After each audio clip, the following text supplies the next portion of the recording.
Telur dadar Padang. Nah, ini akan berbagi satu resep yang menggunakan telur familiar mungkin di rumah makan Padang dan ini tebel juga padat.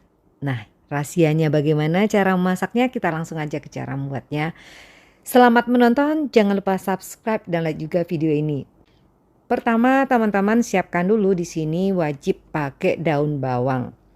Jadi banyaknya daun bawang yang dipakai ini kurang lebih 50 sampai 60 gram atau 3 batang daun bawang, iris setipis mungkin. Jadi jangan terlalu tebal jadi biar nanti hasilnya ketika kita potong dia tidak menjadi jelek gitu. Biasanya kalau terlalu tebal nanti pas kita potong antara yang satu dengan yang satunya lagi kita potong nanti terbawa daun bawangnya jadi nggak bagus hasilnya. Nanti kalau udah diiris seperti ini sisihkan dulu, lanjut setelah itu. Nah, di sini rahasianya kalau yang Uni tahu itu biasanya menggunakan daun kunyit bukan daun jeruk. Tapi kalau teman-teman mau pakai daun jeruk sih boleh-boleh aja. Cuman kalau yang versinya rumah makan Padang itu lebih sering menggunakan daun kunyit, boleh pakai 1 lembar atau 2 lembar. Jadi itu selera masing-masing aja. Atau yang memang nggak suka silakan di skip aja daun kunyitnya atau diganti daun jeruk. Lanjut juga di sini Uni menggunakan bawang merah kurang lebih 8 siung. Dan yang khas itu sebenarnya kalau orang Padang selalu menggunakan bawang merah yang diiris untuk telur dadarnya. Jadi usahakan wajib pakai ya. Selanjutnya juga di sini seledri yang Uni pakai kurang lebih 1 sampai 2 batang seledri, nggak terlalu banyak. Lalu diiris juga, kalau udah nanti teman-teman sisihkan. Lanjut di sini Uni pakai cabai merah keriting. Beratnya kurang lebih yang Uni pakai ini hasilnya nggak pedas 50 gram. Jadi yang suka pedas boleh tambahkan rawit atau takarannya ditambah dari resep. 3 siung bawang putih, lalu juga kurang lebih 5 siung bawang merah karena ini nggak sama besar ukurannya. Jadi teman-teman bisa kira-kira aja. Lanjut tambahkan garam dan minyak secukupnya. Dan setelah itu blender hingga halus. Jika sudah nanti teman-teman sisihkan dulu bumbu yang telah kita blender ini. Lanjut setelah ini siapkan nanti wadah yang agak besar. Di sini wajib kalau mau hasilnya padat dan tebal. Jadi kalau memang takut amis sebenarnya kalau udah ditambahkan bahan-bahan lain Uni jamin nggak amis sama sekali. Jadi usahakan kalau nggak mau 2, 1 pun sebaiknya tetap pakai telur bebek. Yang Uni pakai di sini 2, lanjut setelah itu Uni pakai 4 butir telur ayam ukurannya yang besar. Jadi kalau teman-teman yang punya putih telur, sisa putih telur di kulkas, silakan nanti tambahkan tapi dinginkan suhu ruang dulu. Itu akan lebih bagus hasilnya. Umumnya kalau rumah makan Padang itu sering menggunakan putih telur juga. Nanti tambahkan juga merica bubuk. Ini secukupnya aja. Lanjut setelah itu teman-teman juga tambahkan di sini garam halus.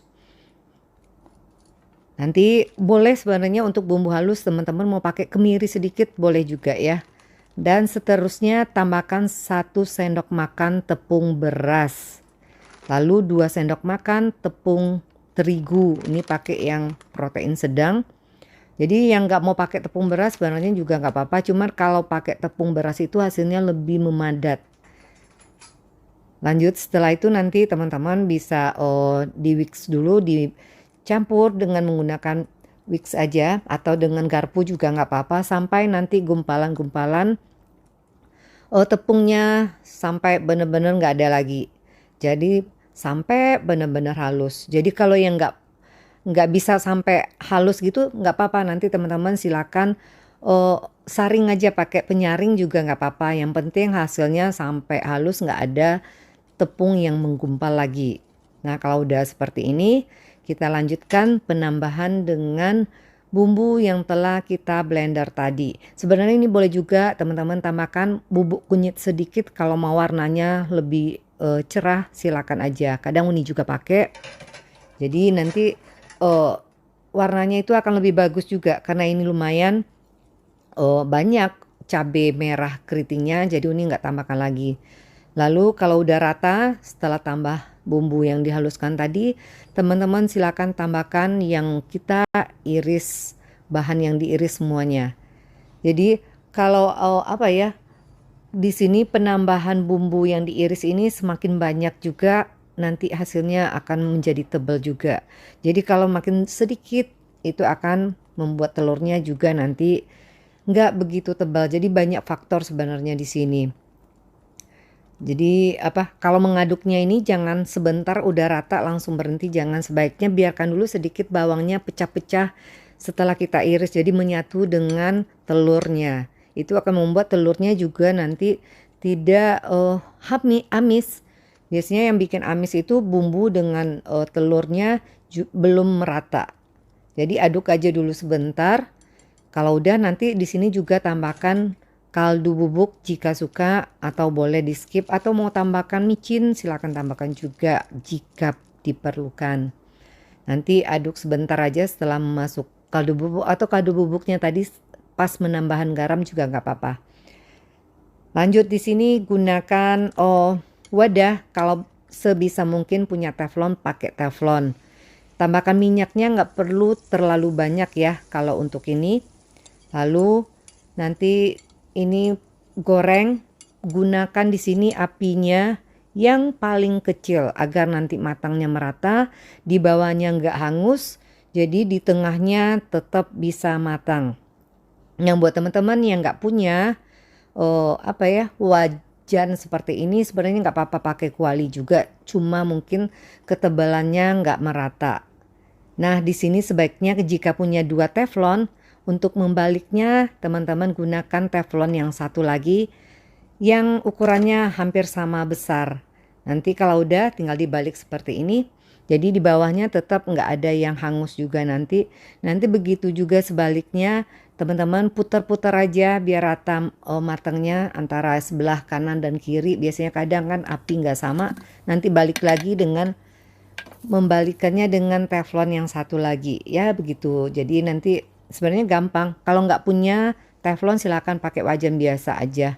Jadi nggak wajib sebenarnya menggunakan teflon, cuman hasilnya aja yang tidak seperti menggunakan teflon. Nah kalau udah matang semua, ini sampai selesai wajib menggunakan api kecil kalau mau hasilnya bagus dan dalamnya tidak ada yang mentah.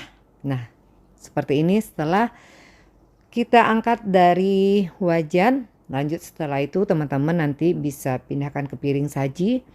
Tinggal dipotong-potong sesuai kebutuhan aja di sini. Setelah itu tinggal teman-teman sajikan. Selamat mencoba. Semoga bermanfaat dan sampai jumpa di resep berikutnya.